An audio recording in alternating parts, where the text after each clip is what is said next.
نو کله کله طالبانو غنیمتونه تاسې د چنګیز خان لښکرې دا هم طالبانو ډېر خطرناکه جنگ تیر سوی د چنګیز خان لښکرې طالبانو په غزني کې کلک مقاومت طالبانو ورسره وسو د هرات مجاهدین په هغه زمانه کې داسې که نومېده د هرات مجاهدینو مشر او دا خوارزمیان ول دلته مجاهدین څو ډلې سره یو ځای سول په کابل کې دا په پروان ولایت کې طالبانو هلته کلک مقاومتونه وسول طالبانو چنګیزي لښکرې چې کله راوتلې وې د خراسان ځکې نه هند ته راغلې اولینۍ مخه طالبانو دلته په کابل او په دغه کې ونیول سوله څه ورته وایي په غزني او په بامیانو کې ډېر کلک مقاومت غزني کې وسو دلته علت دا و چې په غنیمت باندې دوی سره ورانه سوله د مجاهدینو غنیمت باندې چې ورانه سوله د مسلمانان دوه ټوټې سول د هرات مجاهدین یې خفه کړل د خوارزم د زوی جلال الدین خوارزم د طالبانو مجاهدین دوه ټوټې سول ماته راغله داسې خوارزم وتښتې طالبانو په سیند باندې دریاب باندې خواته واوښت اذ تصعدون یاد کوئ هغه وخت چې کله تاسې ختلی غره د احد ته منډې مو وهلې د احد طرف ته ولا تلوون على احد نه مو راکتل هیچ چاته والرسول کله چې جنگ د احد ګرم سو طالبانو ورونه شهیدان وسول نو صحابو د احد غر خواته لاړل تعبیر به طالبانو لږ د ادب تعبیر بیا کوي ښه استصعدون یاد کوئ هغه وخت چې کله تاسې تیز ختلی د احد خواته ولا تلون على احد تاسې اقامت نه کو راکتل مو نه کول غاړې مو نه راړولې هیچ چاته چې شاته پاتې ول والرسول یدعوکم فی اخراکم رسول علیه السلام چې وو یدعوکم نارې ولي وروسته د تاسې نه رسول علیه السلام د احد د جنگ په میدان کې یو څو صحابه سره پاتې نبی علیه السلام نارې وهلې الی عباد الله ای د الله بندگانو ما ته راسئ چیرې لاړله نو صحابه و طالبانو دا نارې ورته وهلې الی عباد الله چیرته لاړله فاصابکم غما بغم ورسید تاسې ته یو غم پس په بل پاس په بل غم لکی لا تحزنو چې غمجن نسئ علی ما په غشي چې تاسې نه فوت سول مالونه ولا ما او نه په غشي اصابکم والله خبیر بما تعملون الله خبر ده بما په غشي چې تاسې کوئ طالبان ورونو نبی علیہ السلام یو غم خدا سو زخمیان سول غنیمت پاتې سو نو دی باندې صحابه غمجن سو دلته د بل غم خبر راغی چې رسول الله شهید سو دا داسې خطرناک غم و نور غمونه پې ویر سول ثم انزل عليكم من بعد الغم امنة النعاس طالبانو احد غره ته چې ننوځئ د تنګي کې دلته یو غار ده د غار ته رسول علیه السلام صحابه داسې چارپیر ناستو د غار ابل طرف ته لکه مثلا د احد ته چې ننوځې تنګی د دې تنګي کې رسول الله ناستو ابو سفیان دلته راغی اعلو هبل نارې ولې پورته څه هبله د دوی بوتو عبادت یې کو رسول الله غږ یو غږ نه وای جواب مه ورکوئ بیا عمر صاحب غږ وکوي هغه هم ختم سوي دی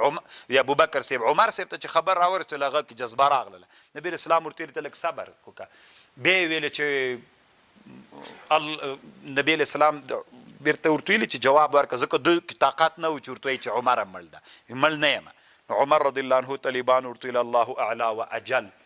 موږ ژوندي یو بیا به داسې کوو هغه طالبانو دلته د احد په غره کې اوس د سعودیانو هغه کې سیمټ راچولي چې څوک ورنسي طالبان خو اوس داسې یو ورځ راغلي موږ بله ورځ تره چې راغلي امام صاحب ما هغه چې ته ورختلي هغه زمانه کې دا سیمټ ته ول اوس دوی بیرته اراده لري چې سیمټ ترې رایسته کړي طالبانو داسې دوی هم قمقل غوندي کنه مخته لاړ چې کله بیرته شاته راځي ثم انزل عليكم من بعد الغم امنة النعاس يغشى طائفة منكم وطائفة قد اهم یوه ډله والله نعاسو خو طالبانو جنګ کې سړي ته چېرته خوب ورځي خدا د اطمینان نښه وه ومنهم وطائفة بله ډله قد اهمتهم دوی غمجن کړي ول خپلو نفسونو، یعنی د خپل ځان نیولي ول چې څه وکړي، نه د رسول الله غم کې ول، نه داسې انسانان هم په تاسې کې ول. یظنون بالله غیر الحق ظن الجاهلیه یقولون ویلی هل لنا من الامر شیء قل ارتویا ان الامر كله لله. یخفون پټولی په نفسونو کې ما اغا، دغه صحابه و بعضو په زړونو کې داسې خبرې راتاویدې چې په خولې نه ویلې. یقولون ویلي لو کان لنا من الامر شیء، که مونږ لره په امر کې شی وی، ما قتلناها، یعنی که موږ مشوره منل سوی وی موږ به دلته نه وژل کیدو. قل ورته لو کنتم فی بیوتکم، که وی تاسې په کوټو کې، لبرز الذین راویستلی به کسان، کتب علیهم القتل الى مضاجعهم، جای د غورځېدلو ته، ولیبتلی الله ما فی صدورکم، چې امتحان کې هغې تاسې په زړونو کې چې دي، ولیمحص چې پاک یې هغې تاسې په زړونو کې، والله علیم بذات الصدور، الله علم د هغه چې په سینو کې دي. ان الذین کسان تولوا منکم،